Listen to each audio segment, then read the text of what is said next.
Hey, this is Cash. I'm Joel. We're middle-aged and mediocre. We sure are. And we're back. Yeah, we're back. We always say that, like of course we are. Yeah. If we weren't back. If we hadn't recorded, we weren't back last there's been week. any time between recordings, we're always back. But we are back. Joel's energy level today is through the roof. And then back to the basement. I had to drug him earlier just to calm him down. Up to the roof. Don't tell people. But yeah, we're back. I'm back from Orlando, Florida. What's the zip code, area code, or whatever? 361123. No, like we're 304. Like you don't. Oh, like the area code. Yeah, I said zip code first, but I bet area code. Oh, I have no idea. Oh, I don't know what the fuck zip code is. You get like tattooed on your neck. Holy shit, I saw a lady yesterday. She had the word bitch tattooed underneath her eye. It's a bold choice. That's a fucking bold. And it was like all like, almost like, I don't know the type of font, but it was like almost like cathedralish. Does that make sense? Like the Gothic kind of? Yeah. Like where like they had, but I was like, huh. So it was classy. Yeah. Yeah, it was classy. Yeah, it's nothing, I mean, She's a classy bitch. I'm sure it wasn't in prison. It's probably like juvie or something more, but yeah. That, I mean, I just thought that because I was expecting you to come back with Orlando's area code tattooed somewhere on you. Oh, yeah. And that made me think of that girl yesterday with the tattoo of the word bitch under her eye. And she was customer service, too. She was like taking we went to Slop Shop for it's local shout out Slop Shop. Yeah. Local eatery here. We went for lunch. And just kind of makes sense though. Bitch. She's working at the slop shop. That kind of makes sense. Right underneath her eye. Yeah. No, and I'm sure she's like I can be however I want now because it says I'm a bitch. What else do you expect? Places are hard up to hire people. You can. I had to talk myself out of getting a tattoo at Universal Studios because Hart and Huntington Tattoo Company is there. Yeah. Man, that sounds like an 80s detective show. Hart Huntington. Yeah, I didn't even go in because I was like, the prices for this are going to be so fucking crazy. Is that not Corey Hart? Yeah, Corey Hart. Corey Hart? I think. Okay. Is that the one married to Pink? Yeah. The singer, not the color. Yeah. Okay. No, he married the color. Yeah, but I was like, that's going to be so. Oh, because I think it's spelled, is it Carey Hart? Not Corey, because Corey Hart's the 80s guy. Oh, yeah. Carey Hart. Okay, yeah, maybe Carey Hart. Okay. But yeah, back from Orlando, had a work conference thing, but went to Universal Studios on Monday. Big wigging it. Private jet, right? I wish. Oh, no. My God. First time ever flying. Yeah. And how was that? Movies have lied to me. Like, the flight was fine. There's no snakes, were there? Not a single snake. I kept yelling, where are the snakes on this motherfucking plane? There better be some motherfucking snakes. Yeah, no, just movies and TV shows, like, planes always look bigger on the inside. Oh, yeah. They are so goddamn tight. Oh, yeah, there's not. That's right. That is true, yeah. On movies, they always make it, they're like cartwheeling down the aisle. Yeah, there's like some space. Yeah, so maybe like a jumbo jet has like more space. Yeah. But no, in the flight down, me and the other, so three of us, the three biggest guys were in the same row. Nice. I was like, that's great. That's good ticketing. Oh, man. Then on the way back, luckily, I got a little bit of reprieve. Yeah. But, yeah, it was first time flying. I got the window seat on the way down. It's pretty badass. Yeah. I mean, it's cool. You're just plummeting through the air. Yeah, it's not, like, we had really bad turbulence on the way back. These are straight shots, right? Straight to 2 hours. Orlando. Actually, under 2 hours. It was like an hour and 40. Straight to Orlando, though? Yeah. Okay, yeah. I think it was an hour and 48 minutes each way. The takeoffs are always a little... Even that was fine. The only thing that was, so when we landed in Orlando, because I'd never, first time ever landing, so like when we landed, I looked over at one of the other guys and I was like, that felt pretty good, whatever. And he was like, that's the smoothest landing I've ever been a part of. So I was like, oh, whatever. On the way, now landing in West Virginia, that one I kind of thought. You had to dodge the cows and the goats in the field. And I kind of thought flames were going to come my way. I'm sure. Yeah, it was a little rougher. Like, that guy hit the goddamn tarmac hard. So, yeah. But it was, flying was cool. It's like driving, but you're in the air. But you're in the air, man. So when I first say this, you're gonna go, yeah, no shit. That's why people fly. But so I get that it's a much quicker way to travel. Uh-huh. But time is different. Like an hour and 48 minutes flying is so much faster than an hour and 48 minutes anything else. Yeah. Because even that I mean, it flies by, doesn't it? Time flies when you're flying all the time. Am I right? You are not wrong, sir. I, like, the flight down, I was, like, messing around with the Wi-Fi, trying to figure out something. I was like, I don't know if I want to listen to a audiobook. So you bought the Wi-Fi? It was already... Oh, okay. Yeah, they bought it when they booked the tickets. Okay, cool. Did you have a screen or anything to watch a movie on? No, I mean, my sure phone. One, yeah. No, but, like, I was, like, messing around trying to decide, like, podcast, audiobook, YouTube video, something like that. And, like, it felt like I was maybe messing with my phone for 5 minutes. 10 minutes, and I looked up at one point, and I'm like looking out the window, and I asked the guy next to me. I was like, and I knew him. It wasn't just random. I was gonna say this guy next to you. I'm not the guy. I'm not the guy that's gonna talk to random people. We're flying high. Yeah, I'm not the guy that's gonna talk to random people. But I looked out the window, and I was like,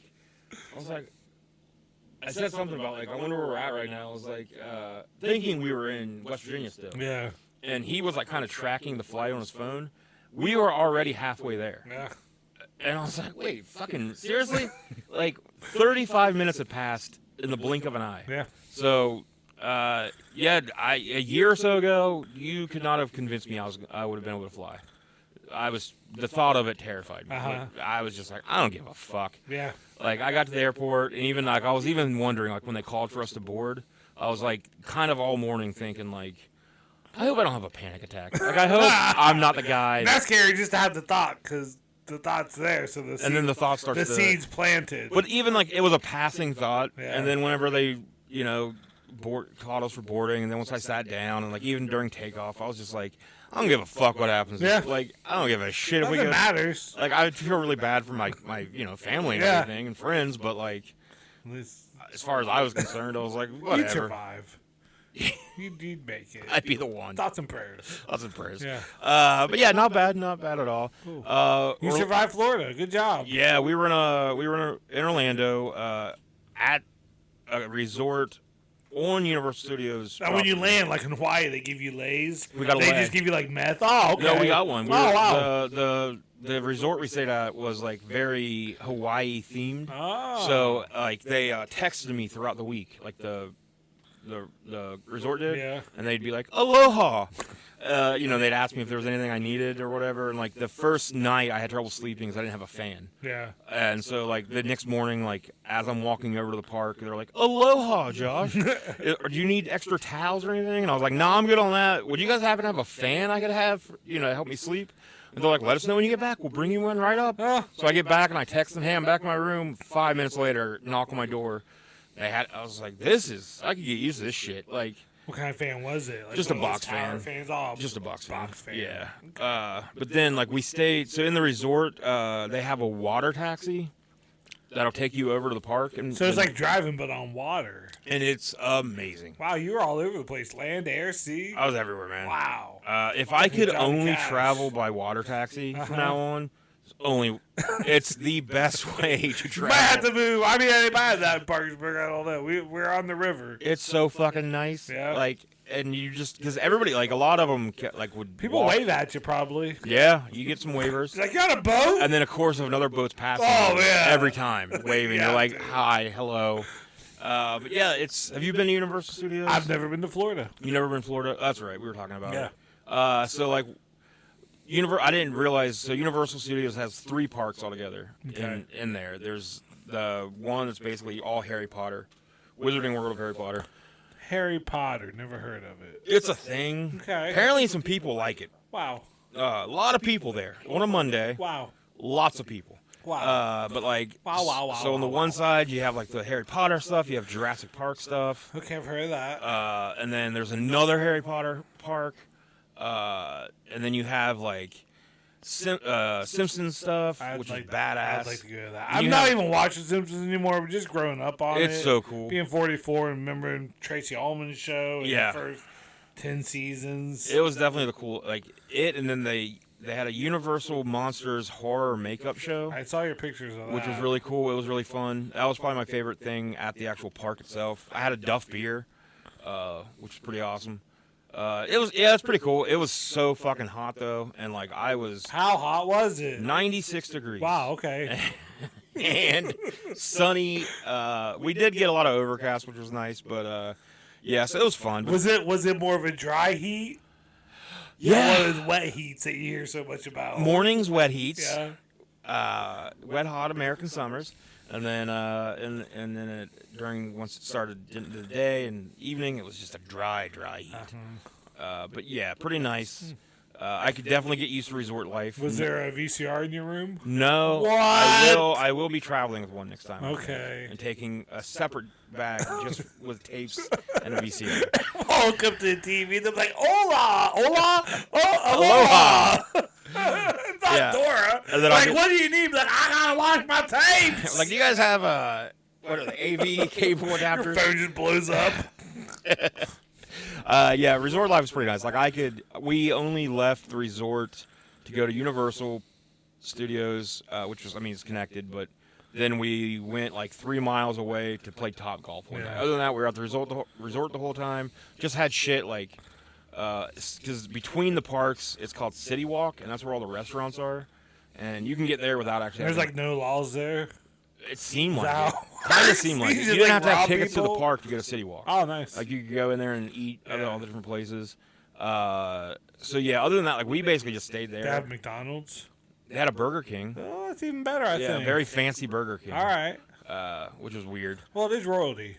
Yeah, true. It True. is royalty. And then there was like a Burger King, Panda Express maybe. There was like a Moe's.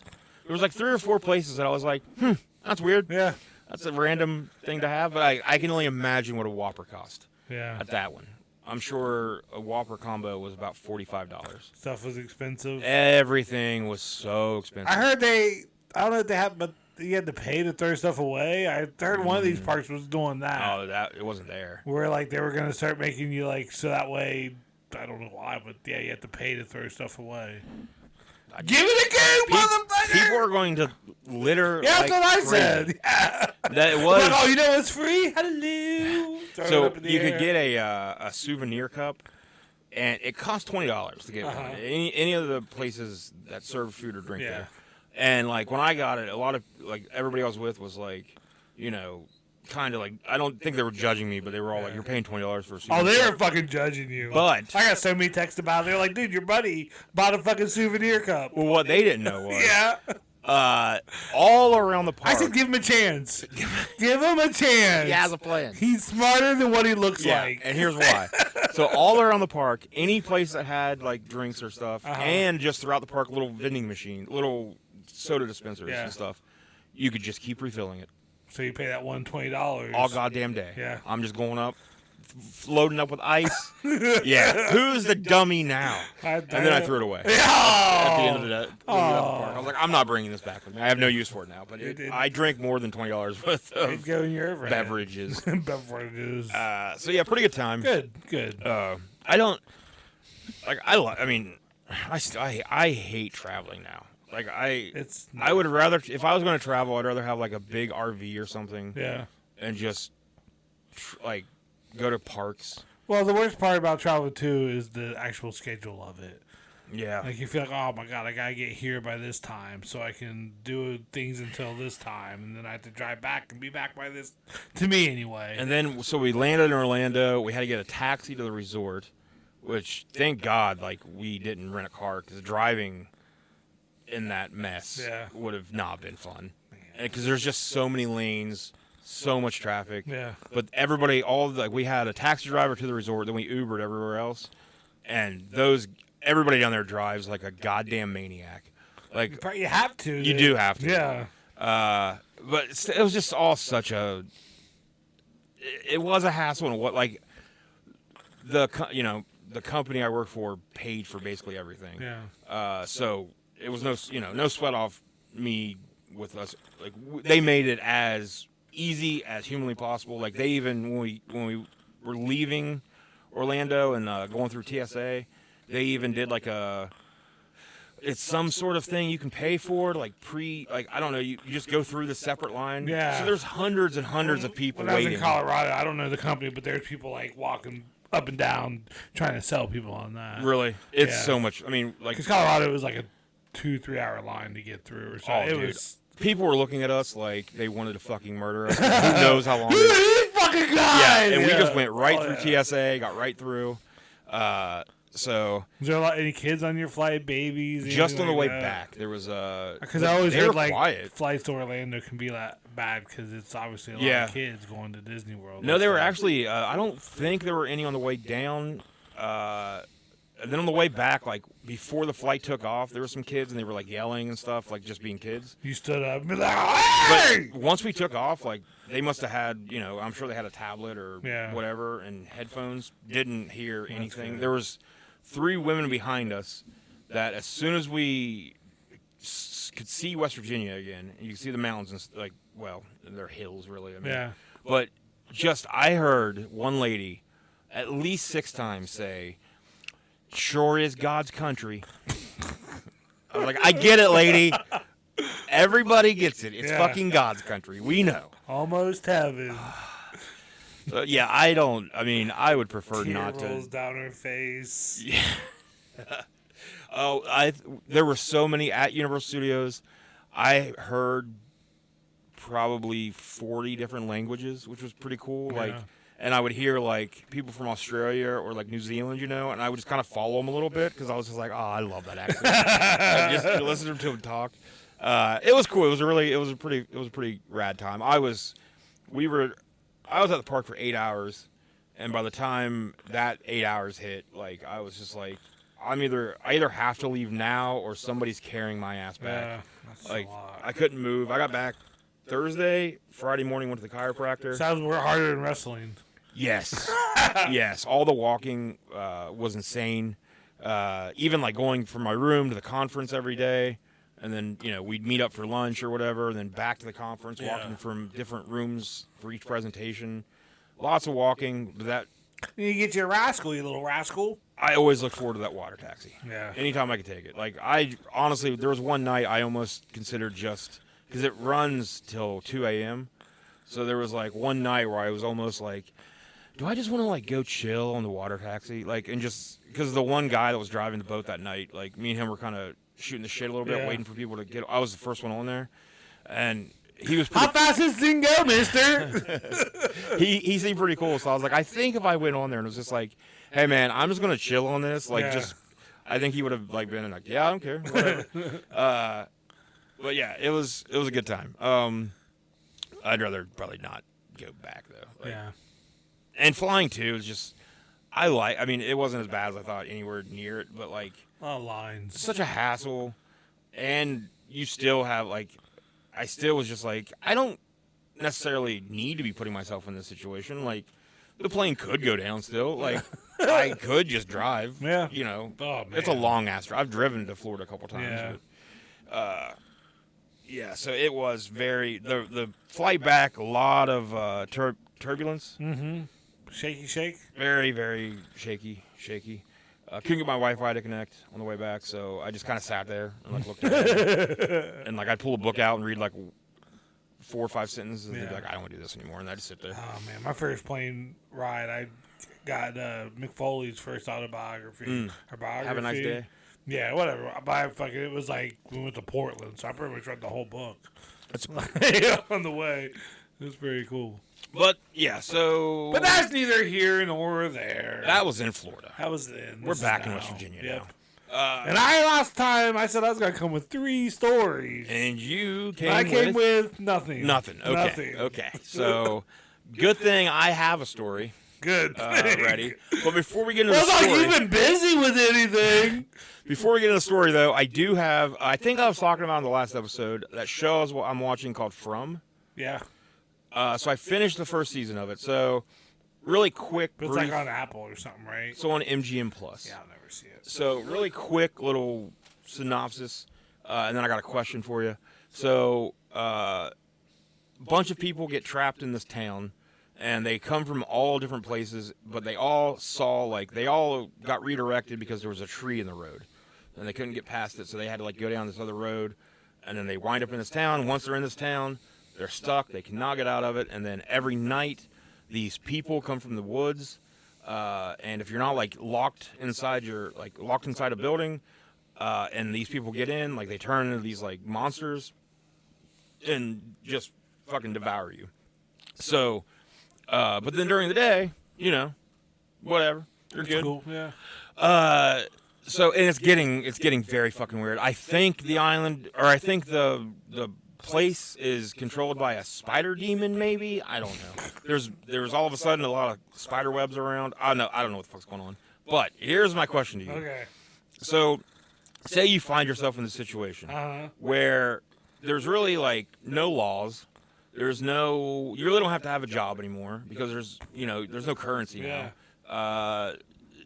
You can kind of like, now you don't have like access to things, but you can kind of just like live free. But then at night you just have to make sure you're locked in. Yeah. So say you find yourself in the situation and you're there for a little while and you start to kind of grow accustomed to it, and then suddenly somebody figures out a way to get out of this. Do you think you would want to get out of it and go back to normal life, or do you think you would become like to the point where you're like, I can just lock myself in at night and I'm all good, and then like I don't have to have like responsibilities really? Because I'm leaning towards, I think I would just be like, I'll stay. You guys have fun. I'm just gonna chill. Nah, I think I'd probably go back to regular life. That's all I know. Okay. Even after that, that's all I know. Well, not you wouldn't know that. That wouldn't be all you know anymore. Oh, yeah, you would suddenly know right that you don't have to live in a society. Now, it's all I don't have I to live in know. a society anymore. That's all I know. All right. I think I would just chill. I don't have to work. Can I take my VHS tapes? Yeah, there's like electricity somehow. All right. So, yeah. Well, that They McDonald's. have like they separated into like two groups. So there's like what they call colony house, and then there's like the town. So like in the town, they still kind of have a little bit of like order. Like they have like a diner and a bar, and people live in their own houses and stuff. But then the colony house is just this big ass house where like every night once they lock themselves in, they just drink, get high, fuck, like everything else. I need my privacy. Yeah. I need my own dwelling. Okay. I think I would just be like, and once you choose, king of the colony. There's like a ritual, Yeah. a ritual where you choose if you want to live in colony house or the town, and once you choose, that's it. No going back. Oh, okay. So once you make your choice, you're stuck there. I feel like you can still just spend the night every now and then at a colony house. Yeah, probably. They probably wouldn't give a shit. Everyone's all fucked up. But so I do have a story. Okay. So this one's going to take us back to mid 80s. Okay. And it's going to take place in Fayetteville, North Carolina, where the Eastburn family was preparing to move to bloody England. Oh. Because going across the pond for a little tea. So Katie Eastburn, Crikey! Never mind. and her husband Gary. Gary was an Air Force captain. Gary, imagine looking at a baby and being like, "Oh, I'm gonna name you Gary." That's a Gary. So yeah, they're a military family, and they were getting ready to move over to England because Gary was slated for a job as a liaison to the Royal Air Force. Oh. So they have a couple kids. I would love to be lazy for a living. That'd be great. Like, I can be lazy on. I can be a lazy on. Fuck yeah. I can lazy on anywhere. Fuck. So they're preparing for this move. Gary is actually out of town, getting some stuff in, his affairs in order. Getting some business things taken care of before he goes. Sounds like a businessman, old Gary. Katie's back home with the kids, and everything's pretty much ready to go. Katie's cool with the move. She kind of knows. She married. She gets the deal. Married a military guy. Yeah. She knows. So the only thing they're trying to figure out, though, is they have a dog named Dixie, and Dixie was getting up there in age, so they really didn't feel like it was going to be fair to like make Dixie, fly. Might as well just kill her, right? Well, if you're a certain politician that wants to be vice president, have you heard about that? I think I saw like a headline about someone killing a dog or something. Yeah, some woman. Sidebar. Some lady. I think she's a governor or I don't know, but yeah, she's trying to be Trump's VIP. She wrote a book, and in the book she talks about how she killed her puppy. VP or VIP? VP. Okay. I said VIP, didn't I? Yeah, she like killed her puppy because like it just wasn't didn't do much. Oh. So and even Trump's like not like Trump hasn't It was a bad dog. Trump was basically the only response he's given when somebody's asked if he would still consider. She was like apparently like I guess the lead to be his VP. Everybody's was like that's who it's going to be, and like I guess after this book came out, they asked Trump about it if she was still, and even he said like his answer was just she's having a lot of problems right now. I think she's really going through some things. So even Trump's like, I draw the line at puppy killing. Yeah. Like I'm an awful human being, but even I'm not gonna like brag about killing a puppy. Grab her by the puppy, I always say. So okay, back to the story. So Katie Eastburn's at home with the kids. Gary is off doing Gary stuff, and they used like a, before we had the internet and everything, used classified ads. Before the internet? Yeah, you remember. You remember. That's all I know. Is that your catchphrase of the day? So Dixie was an English setter, which is weird that she's an English setter and they don't want to take her to England. Yeah, what the fuck? Take her back to her homeland. So she in the Beeline Grab Bragg, which was a newspaper that served the military community in the area where they lived, because they lived Fort Bragg. So I know some shit. You do. It's all you know. Okay. That's all you know. Yeah, that's all I know. So all I know is all I know. You know. Okay. So they put it in this paper like, hey, we got this dog, looking for a good home for Dixie. Hey, now we got a dog now named Dixie. Who wants She's it? a good girl. But she's old as shit. We put that song on the other day, and Kylie's daughter was like, "Hey, it's the Shrek song." And I was like, "It's Smash Mouth, and he's dead, and you don't respect him." It is just the Shrek song. I know it is. Didn't what was their other song that was on there? Walking on. Didn't they have another one? Oh, they had one first, yeah, that was like the big hit. Oh, and I think it became a Shrek song too. Everything eventually becomes a Shrek song. If it's Smash Mouth or Bare Naked Ladies, it becomes a Shrek song. So they put this in this paper, and on May 7th, 1985, a 27-year-old Army sergeant named Tim Hennis responded to the ad. And also, I say the song came on, I requested it. We were on Spotify. That makes sense. So I can't even be like, oh, we were just done switching through the dial. That checks out. I was like, I want to hear All Star, goddammit. All right, I'm sorry. So I just had to get that out there. So Tim Hennis, he's 27 years old. He responds to this ad. He would love to take Dixie. Yeah. So he talks it over with his wife, Angela. She agrees. We can make room for Dixie in our lives. If it makes you happy, honey. So he, according to Tim, he drives across town to go see the dog. If something happens to the dog in this story, the dog is fine. Okay. I will go ahead and let everybody know that now. I mean, now the dog's. Oh, it's dead as fuck. But it doesn't. At the time, okay. Dixie was still. Okay. Dixie. This isn't a story about like the death of Dixie. No, Dixie survives this story. Good. I don't know Dixie made it much longer, but okay, yeah. I can't speak to that. Yeah. So according to Tim, he arrived shortly before 9 p.m. Walked up, knocked on the door, and Katie. She answered.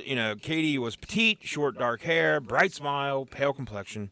Now Tim, he was 6'6", big dude, real big dude. Hey, how's the weather up there? Yeah. He, pretty handsome fella, sturdy guy, pretty rock solid military guy. A little bit of a mustache. I'm jealous, all right? Yeah. I wish I was fucking Tim. So, I don't wish I was fucking him. I wish I was Tim. No, you said it. You said what you said. So it's all I know!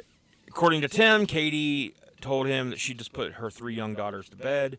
He's like, I'm here for the dog. Yeah, and the less words we say, the better. So you threw me off there. Hey, now you're a rock star. So, anyways, he meets Dixie. He meets Katie. He likes Dixie, so he's like, takes Dixie, gets back into the car, drives off. So Dixie's found a new home, right? So then Gary, he's, down in Alabama. Doing Gary stuff. He's at squadron officer He's on school. Gary time. Yeah, he's on Gary time. He's down there, but he's been trying to call his wife. Yeah. They have a Saturday morning phone call every Saturday without fail. And he calls her for that conversation. She doesn't answer. So he keeps trying all day Saturday, no answer. Sunday was Mother's Day, which is Tomorrow. why we're doing this story. Okay. Because tomorrow is Mother's Day. Okay. And You think Dixie ever had puppies? maybe. Man, I bet Dixie would have been a good mom. Dixie survives the story. just- We don't know a lot about Dixie. other than I just want an episode about Dixie now. Dixie had a good life with the Eastburns, and then Tim Hennis came and picked Dixie up.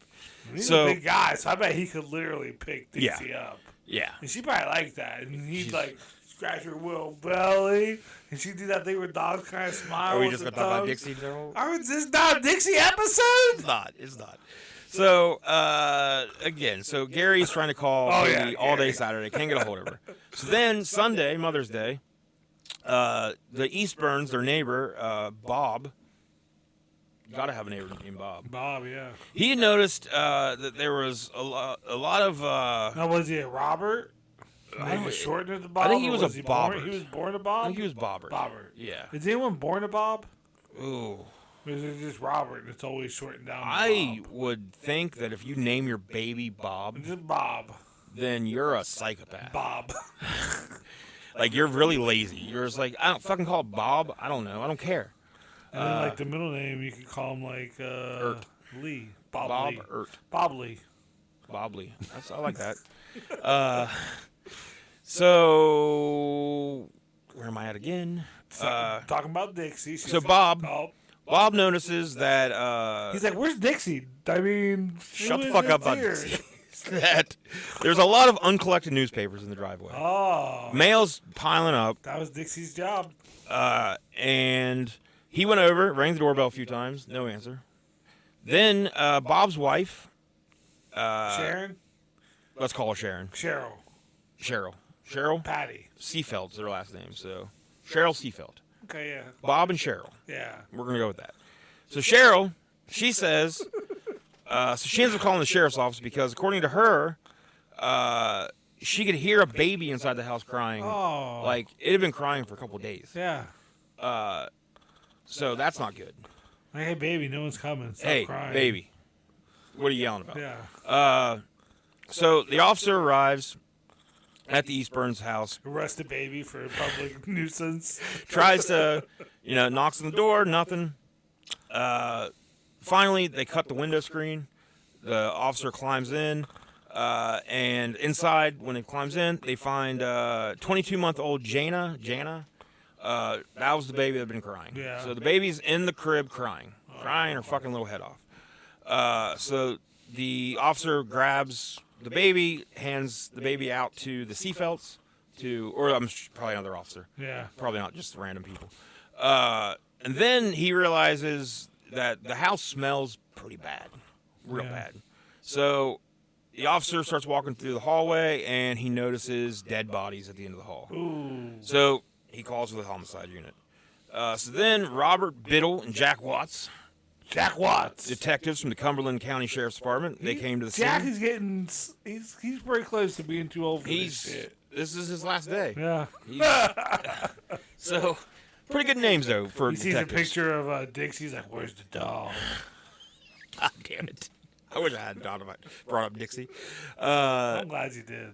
So they, as Biddle says, death has a smell, its own aroma, and he knew it.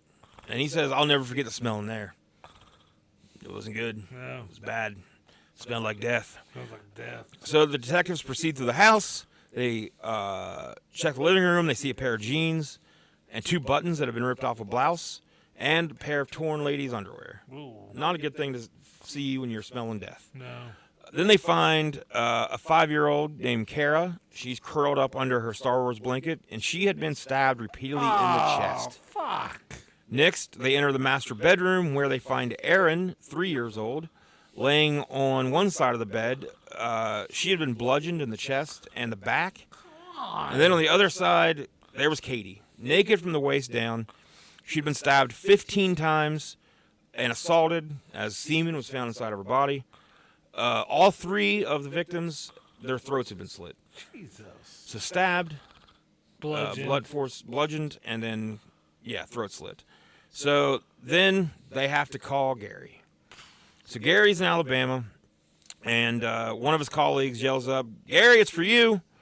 And Gary jumps up, thinking, maybe Katie's finally calling him back, and asks who it is, and the guy says, "I don't know, some detective." So the detective tells Gary, "There's been a death in the family, you need to come home right away." Wouldn't say anything else, though. Just and that's got to be. Oh, yeah. So Gary immediately flies to Fayetteville, goes directly to the police station, and of course the police start, asking Gary some questions. Like, Gary's on the plane and some idiot beside him's like, "That's the smoothest landing I've ever felt, mister." And Gary's like, "Listen, there's a death in the family." probably Dixie. She's old. So the police are asking Gary, like, where you been? What's up, Gary?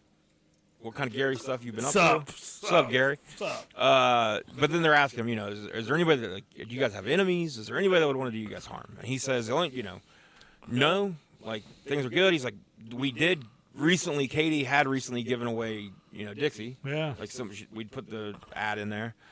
But Gary didn't know anything about who got the dog. He just knew that they were trying to. So later that night, detectives return to the home. Crime scene technicians are in there. They find fingerprints and hair. They do a luminol test, and there's blood on the walls and in the master bathroom. Somebody had tried to, like, clean stuff up, but it was not a good job. Like, they did not do a great job of cleaning up the blood. So then, shortly after midnight, a young man named Patrick Cohn went to the police station. And he said that around 3:30 in the morning on that Friday, he had seen a tall white man wearing jeans, a knit cap, and a black members-only jacket leaving the Eastburn's driveway with a garbage bag slung over his shoulder. Patrick Cohn was a janitor whose shift started that day at dawn. He was always walking. He always went for a little walk, though, like before. And he even talked to the man. He said, the man said to him, "Leaving a little early this morning, aren't you?" So he kind of got a glimpse of him. Mm-hmm. He did say that he saw that the man got into a white Chevette, which is the same car Tim Hennis had pulled up. Oh. So then that Tuesday, Cohn worked with an agent from North Carolina State Bureau of Investigation to create a composite sketch of the man. Across town, Gary walked through his home with the detectives looking for any missing items, but they found an envelope of cash, Katie's ATM card, or they found that an envelope of cash, Katie's ATM card, and a piece of paper with the ATM password were all gone. So looks like maybe a break-in, maybe a robbery, home invasion. So then Wednesday, Tim Hennis is at home having lunch with Angela, his wife. And Dixie. And they see a news broadcast on television. And it's saying that the investigators are interested in a man who drives a white Chevette and had recently picked up an English setter from 367 Summerhill Road. That's not like me. So Hennis would later say, "My wife and I were shocked. It was the first time we realized that the lady who had been murdered was the one that I had picked up the dog from." So Hennis, Angela, and their newborn daughter, Christina, drove to the police station in downtown Fayetteville. An officer led Hennis into a room for questioning. When the detective sees Hennis, he paused because that was who was in the sketch. So the authorities determined that the murders likely took place on Thursday night, as Katie had been seen by the neighbors earlier that evening, and the newspapers had begun piling up on Friday morning. So the detectives asked Tim Hennis to recount his activities that night. Hennis said that he had driven his wife and daughter to his in-laws and then returned home, got some gas on the way home. He answered all their questions. He was a bit impatient, a little bit arrogant, but he answered out all the questions. He was there for about 7 hours, provided blood, saliva, and hair samples, as well as fingerprints and palm prints. When the detectives asked him about Katie Eastburn, he acknowledged that, yeah, I picked up the dog on Tuesday. Never saw her again, though. Didn't even get her name. He said that Katie had called him on Thursday night to see how Dixie was getting along, and that was it. The detectives would say that Tim Hennis was a pretty difficult man to interrogate. He wasn't dumb. He knew what to say. He said just what he had to say without saying too much. So the tough one to crack. The officers have the janitor that had came to the police station in the first place to review a photo lineup with Hennis while he was still in custody. A photograph was taken of Hennis, and the image was pasted onto a manila folder alongside 5 other photos of men resembling him. And when they asked Cohn if he recognized any of the other men, he said no. 5 has his nose, but it's definitely not It's definitely not him, and it's not number 2. Or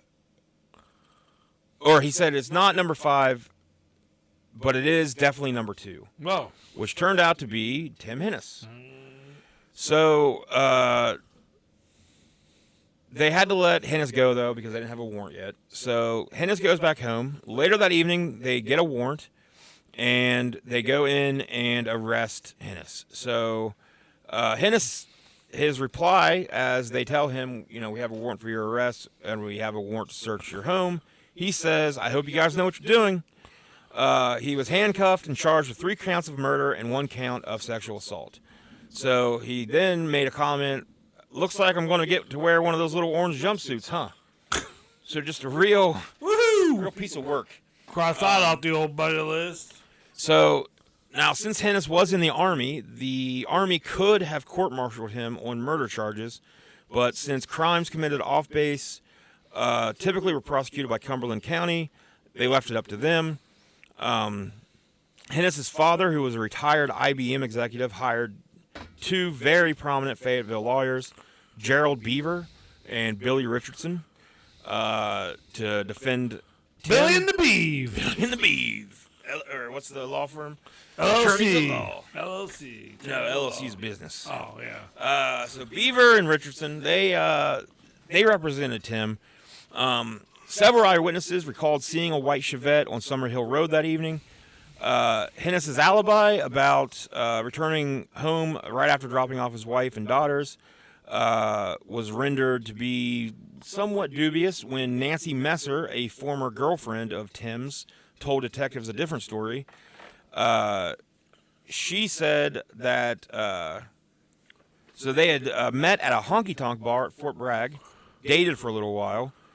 After they broke up, Hennis would still occasionally stop by her house, little hey, how you doing? Oh, yeah. And on May 9th, which was 2 days after he picked up the dog, on May 9th, he stopped by her house. Where am I at? See, he knew that that Nancy's husband was on leave deployed in Germany. So he stopped by. Nancy let him in. They talked. She apparently pointed to Tim's wedding band, asked him how his marriage was going. Hennis said, "Oh, she left me." But all of his, suave moves didn't get him any that night. So she said that after that, he just left. So the motive started to look like that Tim was just, looking to bang. Yeah.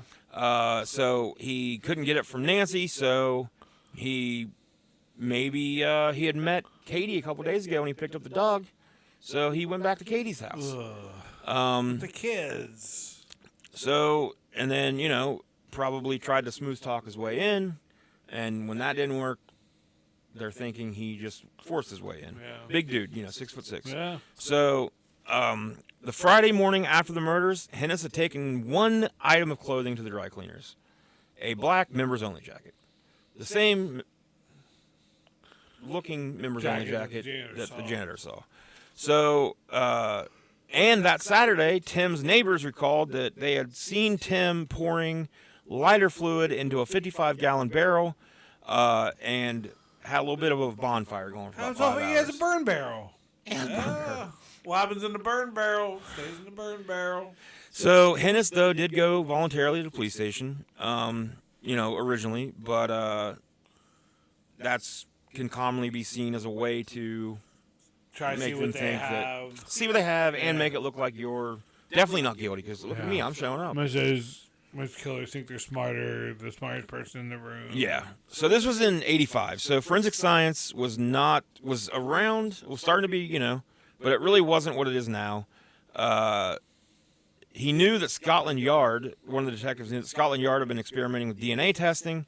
So they wrote a letter to London requesting assistance on the case. Scotland Yard declined, though. Even without that, though, the detectives, they knew it had to be Tim. They just knew. So, month before the trial, another eyewitness emerged because Tim gets charged, with triple murder, triple homicide, and sexual assault. Month before the trial, another eyewitness comes forward, says that,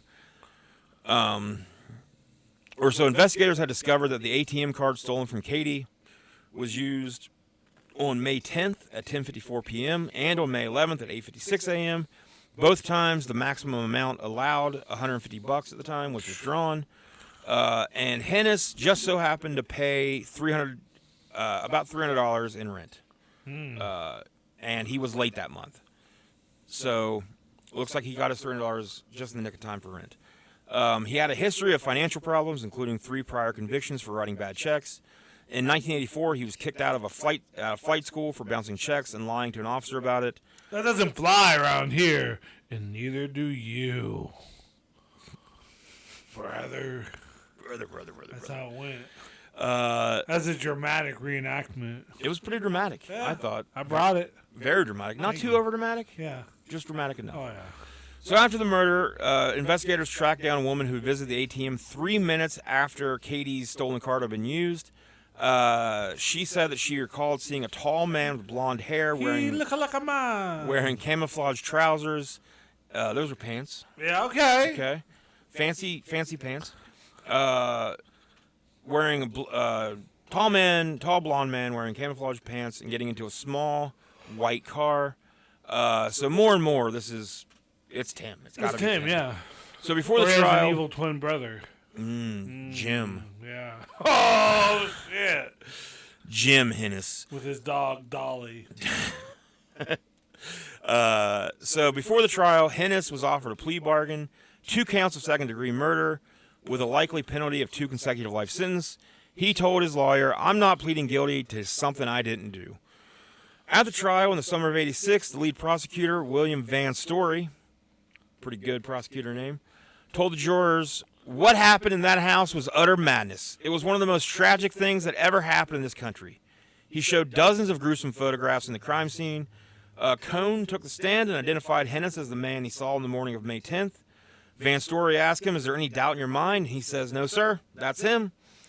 Van Story saved his most emotional language for the closing argument, where he said, "There's your baby killer," as he points to Tim Hennis. "He's the one responsible for the deaths of these kids and their mother. The man responsible for taking their lives is sitting in this courtroom, breathing the same air as you are, and hopefully it won't be like that for much longer." The jury deliberated for about 10 hours before returning guilty verdicts on all counts, 3 of first-degree murder and 1 of sexual assault. Hennis pulled off his wedding band and said to Richardson, "Give this to Angela, tell her I love her." And then Hennis was led from the courthouse to a suicide prevention cell. 3 days later, he was sentenced, and he got the death penalty. Wow. So while the defense lawyers prepared an appeal, Hennis was shifted upstate to a prison in Raleigh. He was one of 17 convicts on death row. 9 weeks after he arrived, an inmate was executed by lethal injection. What?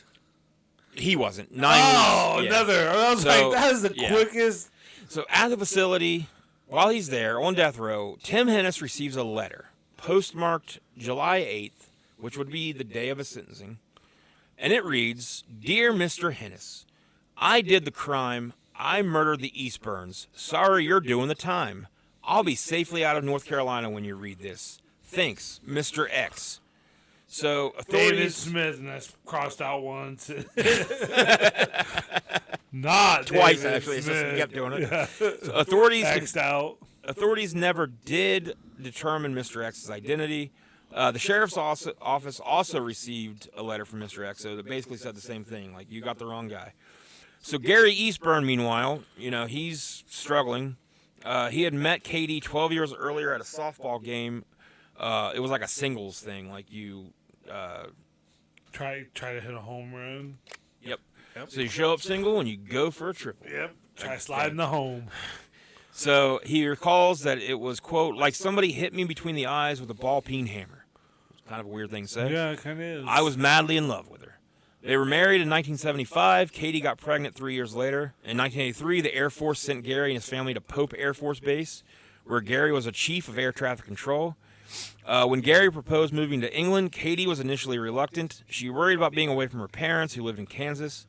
But she was passionate about horses, and after Gary told her that she and the girls would have ample opportunities to ride in the English countryside, she agreed to go. When Katie was murdered, Gary canceled his plans to go abroad. He did finally accept the liaison job in 1988, taking the surviving child with him. A few months later, detectives called Gary and said that he needed to come back to North Carolina immediately. Hennis's appeal had reached the state Supreme Court, where Gerald Beaver, Hennis's lawyer, argued that the many graphic photographs shown by the prosecution had unduly inflamed jurors against his client. Like, don't show him what he did. Yeah, we're not allowed to show them the evidence. Nah. The judges ruled 5-2. I'd say we just show pictures of Dixie. So the judges ruled 5-2 in Hennis's Guilty favor of being cute. and awarded him a retrial. Oh. For almost 3 years, Hennis's lawyers have been preparing ways to undermine the government's case. At the retrial in Wilmington, they focused on discrediting Patrick Cohn. In court, Beaver he referred is just a janitor. Beaver referred to him as a thief and a liar. Oh. Now, also, Patrick Cohn happened to be a black man. So, 1985, Sure. North Carolina. Probably pretty easy to discredit him, I'd say, at the time.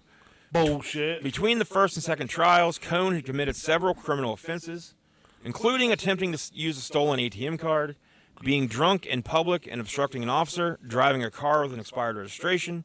During the drunken episode, he told a cop, "You can't arrest me, I'm helping you guys out." Ha! He went on, "You need to check with your district attorney, man. They know me and I'm their witness. I'm a witness in the Hennis trial." So those charges, like the others, were dismissed. Then one night in February '89, Jack Watts, the detective, stopped a vehicle that Cohn was driving with a friend in the passenger seat. Cohn failed a sobriety test. Instead of arresting him, Watts told Cohn's friend to drive him home. The friend later informed Hennis's defense team that Cohn had told him, "I can do anything I want." So that starts to look kind of bad. Yeah. That starts to look like this guy's telling the cops what they want to hear, and in exchange, He can do what he wants. Hennis's lawyers also suggested that Cohn's testimony at the first trial was inaccurate. Cohn had said that the weather on the night of the murders was fair, with stars out, but a meteorologist called by the defense proved records that depicted it as a cloudy night. A local helicopter pilot... So we're ruling out werewolf. It Is that was what they're not trying a to say? werewolf. Okay. Dixie didn't turn into a werewolf. Oh, Dixie. So a local Who's helicopter Dixie? pilot was supposed to go on a medevac mission that morning, but it actually had to cancel it because it was so dark and overcast. So the detective told Patrick Cohn that despite all of that, he never doubted Cohn's statement. Yeah. The detective said that Mr. Cohn did have some problems. He was a street kid and he drank, but he didn't have to come forward. Yeah. So to this day, or to whenever this story was written, he had always believed Patrick Cohn was telling the truth. But there was enough uncertainty on his testimony that it pretty much became worthless. So before the retrial, William Van Story, the original prosecutor, had left the district attorney's office for private practice. The prosecutors assigned to the retrial, Calvin Collier and John Dickinson, seemed listless by comparison. Gary Eastburn would later say that those two just pretty much mailed the case in. Yeah. The defense, meanwhile, scored 1 point after another. On the stand, Gary confirmed that 2 months before Hennis picked up the dog, Katie had received threatening phone calls in the middle of the night from a man who knew her name and said that he was coming over. And then the letters from Mr. X were read aloud in the courtroom, so we can't show pictures of what actually Yeah, was but there you get letters in the mail from a Mr. X. Yeah. Which, could be the professional wrestler that used to wrestle for XMCW and NBA Tri-State, and I've wrestled him before, Mr. X. I bet it is Mr. X. The defense also emphasized... Call that misdirection. Ooh. Misdirection. Don't say that. Misdirection. That should be a new part of Craigslist. Instead of misconnections, misdirections. Oh, I had an erection for you, and you didn't do anything about it. You missed out on this erection. It was a good one. It was a good one. You should have seen it. So the defense also emphasized that just weeks after the murders, the woman who testified to seeing a man resembling Hennis at the ATM had told an investigator that she didn't remember seeing anything. She apparently just basically made her story up on the eve of the first trial, assuring prosecutors that she had seen a tall blonde man. But, later she would say, I really don't even actually remember if I saw anything. A pair of new witnesses testified thanks, way to clear that up. on Tim Hennis' behalf. A woman who delivered the Raleigh News, an observer each morning, revealed that at 1:45 a.m., she had seen in front of the Eastburn home a long-haired man driving a light-collared van, not a short-haired man driving a white Chevette. That's like the complete opposite. Exactly. The defense then called to the stand a tall, blonde teenage boy from the Eastburns neighborhood. This guy, who's tall, could be very comparable. He always walked Summerhill Road late at night and admitted that he had been doing so around 3 a.m. With a trash bag? So that this could have been the person that Cone had seen. Yeah. When a trash bag and a black members only jacket. When the boy appeared in court, the room fell silent. The guy was a spitting image of Hennis. They could have been brothers, one of the jurors said. That was more or less the icing on the cake for me, this guy said. The defense still had more. Footprints found outside the house were 3 sizes smaller than Hennis' shoes.